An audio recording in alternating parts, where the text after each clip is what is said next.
Hello, my name is Megan Rounds, and today I'd like to talk about the concept of selfishness. I hear a lot of people talk about selfishness as though it's a bad thing, as though it's something to be ashamed of when we think about ourselves. But, well, I think differently about it. The way I see it, we're supposed to be, about ourselves. This is our life. It's your life. You're here to live your life. Now, I think that a lot of times people get hung up in the concept of selfishness because of how they define it, and it's a general, broad definition that means if we're about ourselves, then we're not about anybody else. And I disagree with that as well.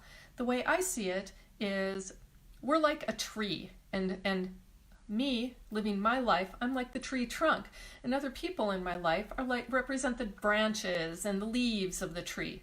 Now, if I am paying so much attention to the branches and the leaves, then everything in my trunk is going to be depleted. It's going to hollow out. It's going to die. And if that dies, then nothing else can live, right? So when I think about selfishness, I look at it as what do I need to do to take care of myself, and how can I honor the interests and needs of those around me? Now, putting that into the context of living life, sometimes it's really easy to want to pay attention to everybody else's needs and interests. In fact, I believe that a lot of times women especially, or girls, maybe more than boys, and sometimes, that could be changing, but yeah, see, now there I'm starting to waver. Okay, I'm going to start again. Hi, I'm Megan Rounds, and today I would like to talk with you about, I should do that. Hi, I'm Dr. Megan Rounds, and today I'd like to talk with you about the concept of selfishness. I've spoken with a lot of people who talk. Let's get this down a little bit. I look like I'm a kid in a high chair. Eek, not that far. Okay. Hi, I'm Dr. Megan Rounds, and today I'd like to talk about the word selfishness. Hi, I'm Dr. Megan Rounds, and today I'd like to talk about selfishness. The word selfish really implies taking care of ourselves, looking inward. No, we're not going to do that. Hi, I'm Dr. Megan Rounds, and today I'd like to talk with you about selfishness.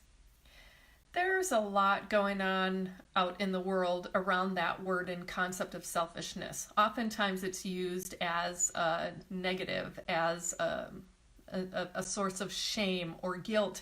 When we think about ourselves, other people are hurting as a result. And I would like to offer an alternative point of view. First of all, why wouldn't we want to be selfish? Why shouldn't we care about ourselves? I'm here to live my life on this planet. It's my life and my life's journey. You're here to live your life on this planet. It's your life's journey. Other people are here to live their lives on this planet, and it's their life journey. So if I am living my life for other people, how is that benefiting me and my journey? And is it really benefiting the other people and their journey? If I'm trying to own their experience, they're not really owning their own, are they? And so there's a lot around that part in particular, but there's another piece to this, and that is I'm here to live my life, and in doing so, I can then go forth in the best way forward. Okay, let's try that again. Hi, I'm Dr. Megan Rounds, and today I would like to talk with you about selfishness. There is a lot of talk out there in the world about the concept of selfishness, and most of it is negative. That as an individual, it is bad or wrong to be selfish. And I think a part of that has to do with how we define it. And there's a lot to that definition that I would like to unpack. One of those things is, what does selfishness really mean? The way I define it is that it means tending to oneself, taking care of myself and my needs and my interests, putting those as a priority above those of other people. Now, you hear that, putting it above other people, that's where I believe there's some gray area in that definition. I am not saying it's an either or thing, that either it's me or everybody else's needs and interests that are important. What I am saying is that my life is important, my life's journey is important, and in order to make a contribution to the world, I have to honor my life's journey. And so it doesn't mean that everybody else's journey doesn't matter. Of course they matter, and I don't live in isolation. There are a lot of people around me who care a lot about me and whom I care a lot about. And so when I am being selfish, I'm looking at what are my individual needs and interests, and then I am looking at what are the needs and interests of the people around me.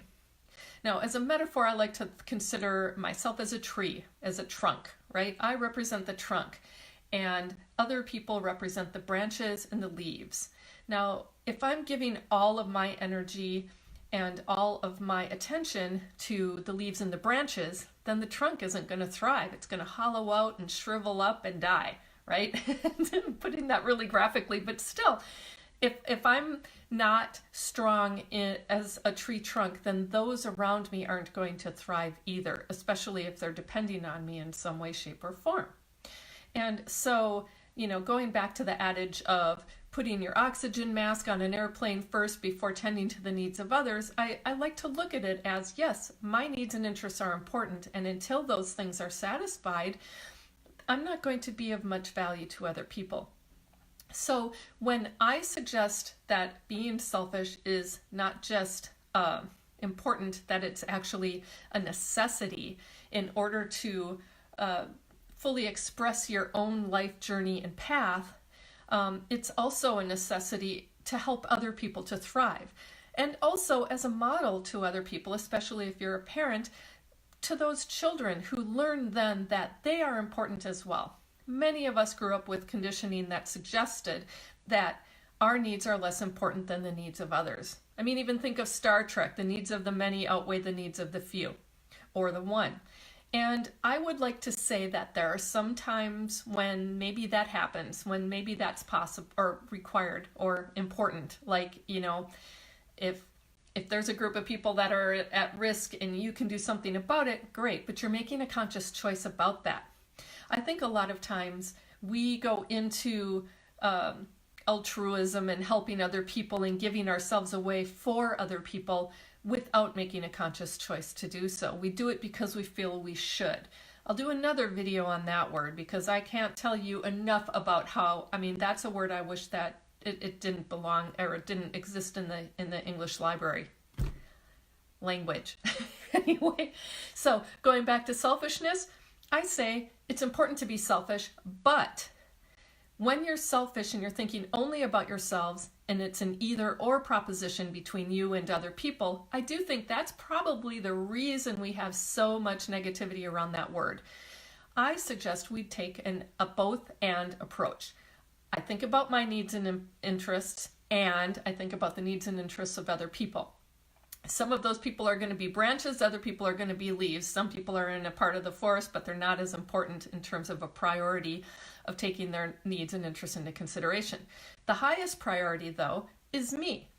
And if I feel like there's something I have to do and it's going to affect the branches and leaves of my tree in a way that may not be comfortable for them, then one, I'm aware of it, and two, then I can address it. I can address it with them, or I can make a choice and say, I do want this, but it's going to have too much of a negative impact on others, and I am making the choice to stay my ground, or to do this, to stay the course. I'm not going to do the thing I really had an interest in at this time. Or I may say, I want to make this, I'm making this choice, and yes, it's going to be uncomfortable for the leaves and the branches, but I am doing so consciously, and I can facilitate their adjustment to that change, right? And I can have a conversation with them. I can be in integrity while I'm talking to them. But as long as you're aware of it, you can make those choices. If you're running around operating under the belief that being selfish is bad and you're only ever paying attention to other people, then selfish acts are still going to happen potentially, and they're going to be things that you're not aware of. They're going to show up in ways that you do not want. That's called shadow. And if you don't want a shadow side to pop up at the least opportune moments, then I suggest you start looking at the needs of yourself as being the most important thing in the world, and then the needs of others. I hope that's helpful to you. I know it runs contrary to some popular belief, but I also think it's important to have these conversations. If you'd like to start a conversation, please leave a comment below. Thank you.